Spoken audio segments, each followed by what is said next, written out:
Salut tout le monde, bonne soirée. Merci d'être là. D'entrée de jeu, désolé que je n'étais pas avec vous la semaine passée. Euh, donc, on se remet d'une bonne grippe d'homme, aka la COVID. Euh, En tout cas, non seulement la COVID a frappé le DG, mais il a frappé aussi l'équipe. Non, non, c'est une blague.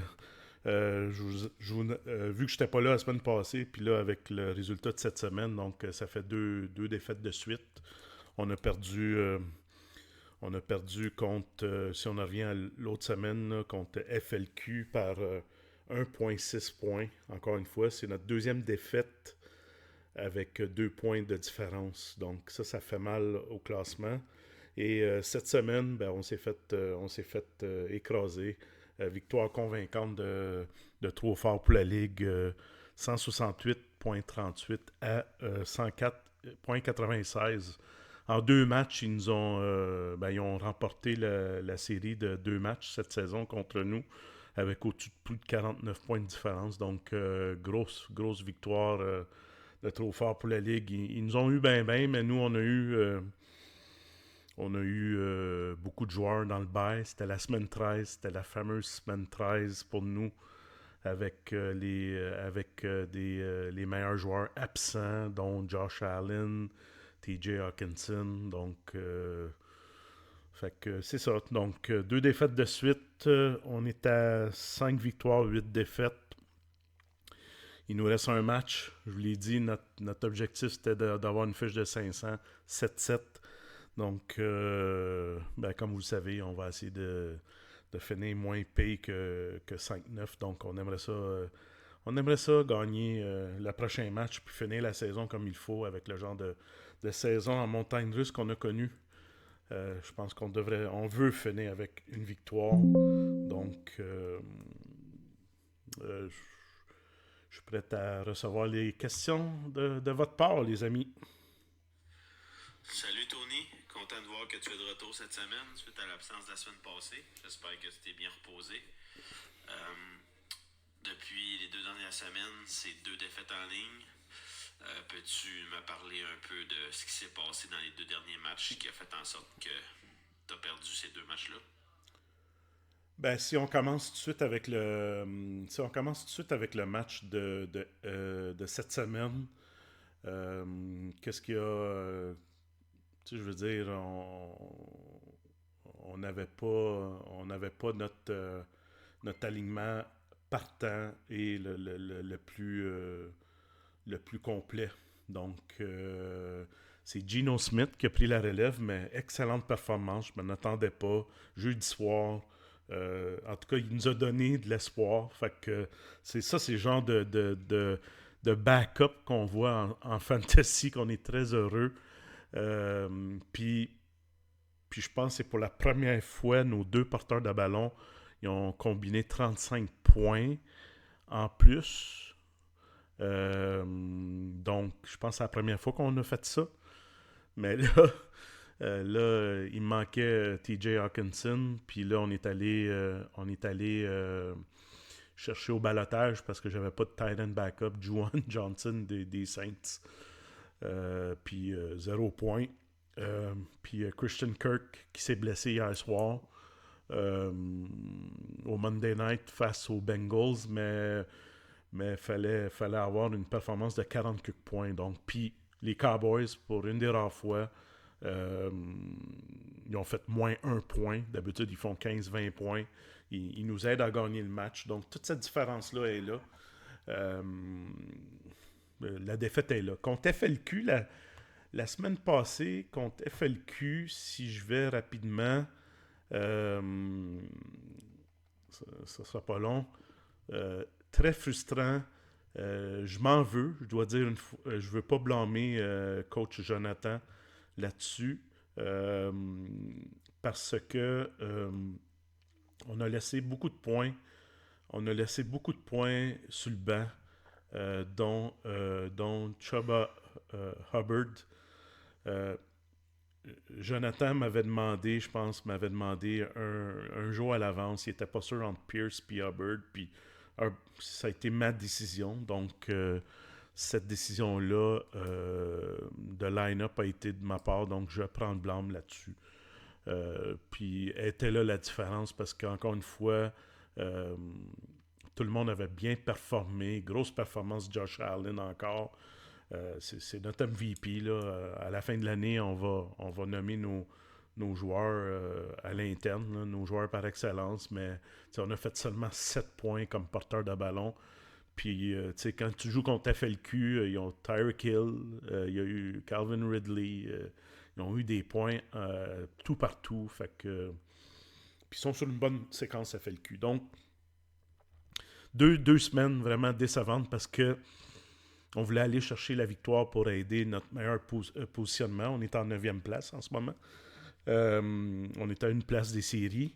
Il reste un match. On voulait aller chercher... puis quand tu perds par un point, c'est frustrant en tabarouette. Je vais être honnête, une chance que je n'ai pas vue la semaine passée. Je suis pas sûr que j'aurais été vraiment si accueillant que ça.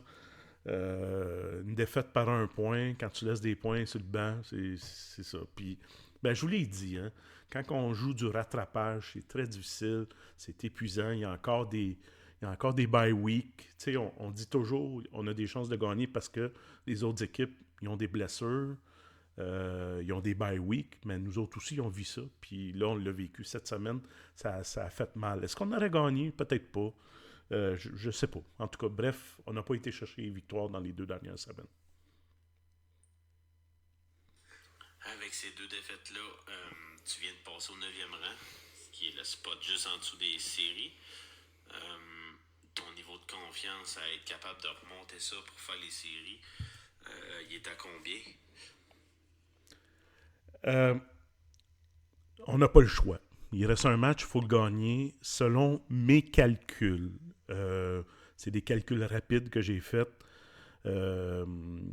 On gagne, on passe. Parce que ça tombe bien, on joue contre la 8e équipe qui est Snack Podcast à 6-7. Donc, si on va chercher la victoire, on est à égalité. Puis encore une fois, je le mentionne, on a beaucoup de points. On marque beaucoup de points. On a quasiment la 6e, 7e meilleure équipe. Donc, techniquement, je veux dire, on peut faire le lien, la corrélation. Si on est la 6e, 7e meilleure équipe en termes de pointage, on devrait être là dans le classement. Mais on ne l'est pas. Fait que mon niveau de confiance, c'est sûr, c'est it's all in. La blessure à Christian Kirk, est-ce qu'il est parti pour longtemps? Je ne sais pas. On va regarder ça très près. Mais oui, ça va faire mal. On va regarder ça de très près aussi. Les Cowboys jouent contre les Eagles. Est-ce que ça va être un festival offensif? Est-ce que, je veux dire, ça ne me tente pas d'avoir un -1 de la part d'une équipe défensive. Déjà là, ça ne fait pas beaucoup de points. Puis là, si on est négatif, dans des matchs serrés importants, c'est quasiment eux autres qui vont faire la différence. Donc, on va avoir un alignement complet. La confiance est là. Faut aller chercher la victoire. Puis si on gagne, c'est ça, selon moi, on passe. C'est sûr qu'il y a d'autres équipes en bas de nous. S'ils gagnent, ils vont avoir la même fiche que nous. Il va falloir qu'ils marquent beaucoup de points parce qu'on a quand même une avance sur les points marqués sur les autres équipes. Puis aussi sur Snack Podcast, si on est à égalité, mais il faut gagner. Donc, you win, you're in. Fait qu'on n'aura pas de controverse par rapport comme au NCAA football, au college football. C'est pas un comité qui va décider. Tu gagnes, tu passes. Donc, la meilleure fiche, les meilleurs points marqués, on passe. Justement, cette semaine, vous affrontez le Snack Podcast, qui est juste au-dessus de vous, en 8e position, à la limite des séries. J'imagine que pour toi, c'est un match très important. Peux-tu nous analyser un peu les 2 line-up, là, puis nous montrer à savoir à quel point tu as confiance ou pas de gagner cette semaine contre le Snack? Je veux dire, je ne vais pas toujours en arrière pour voir qu'est-ce qui s'est passé. Mais j'étais très... là, je m'en souviens pourquoi je m'en souvenais plus. On a perdu contre Snack Podcast, je pense à la semaine 3. Puis on a perdu par 1,16 points. Donc l'autre équipe contre qui on a perdu par 2 points et moins, ça a été eux autres. Ils ont 6 victoires, on en a 5. On est une équipe qui se ressemble énormément. Donc, ça va être un match serré. En termes de match-up,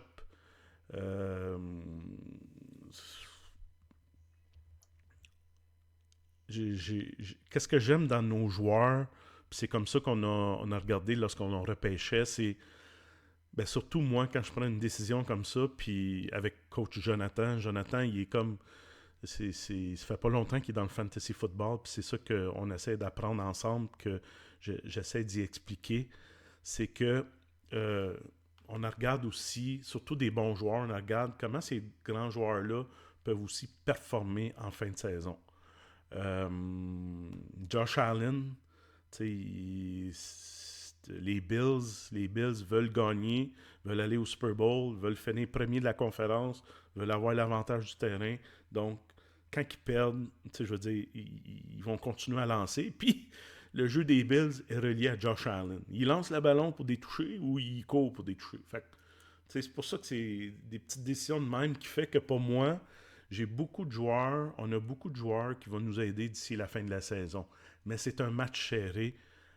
En ce moment, je ne sais pas, nous, on a quasiment optimisé notre alignement encore, mais on serait 2 points encore négligés. Donc, on a 48,6% de chances de gagner. Encore une fois, c'est sûr qu'eux, ils ont le dessus au niveau des porteurs de ballon, mais nous, on l'a au niveau des wide receivers. Gros match-up entre les deux tight ends. Nous, c'est Hawkinson, puis le snack, c'est Travis Kelce. On sait que Kansas City a de la misère, mais ils vont jouer contre Buffalo aussi en plus. Donc, j'ai hâte de voir ça. Est-ce que Kelce va être encore surutilisé? Est-ce qu'on a besoin de Kelce pour gagner ce match-là? Mais c'est incroyable. Kelce, c'est le tight end numéro 1, puis Hawkinson, le tight end numéro 2. Au niveau des flex, c'est là que ça se joue. C'est un pile ou face pour moi. On a un petit avantage sur les kickers. Puis encore là, on a hâte de voir ça. Et les équipes défensives, ils ont Baltimore, puis nous, on a Cowboys. Donc, c'est sûr que d'ici jeudi, mais pas jeudi, mais d'ici dimanche, on va s'asseoir avec Jonathan. On va voir. Pour moi, en ce moment, mon niveau de confiance, c'est pour les Cowboys. Si j'ai des changements à faire, puis qui je vais prendre, puis on va tout ça. Puis il y a le flex aussi. On hésite entre Dobbs et Tyler Lockett pour le moment. Ça va être un match serré, les amis. Ça va être un match serré. C'est parfait pour déterminer la dernière place dans les séries. Mais on va faire sûrement un retour sur la saison, un bilan éventuellement. On va espérer qu'on continue pour pas que j'ai à faire un bilan dans 2 semaines. Donc, qu'est-ce que je voulais dire, c'est que j'ai aimé ça avoir une fiche de 7-7 pour commencer notre saison, mais pour la première, ça va être une fiche négative, mais on n'a rien reproché. Moi, j'ai rien reproché à coach Jonathan. Il a été excellent pour un gars qui commence. Excusez-moi. Puis on ne peut pas revenir en arrière au repêchage, mais on en parlera au bilan.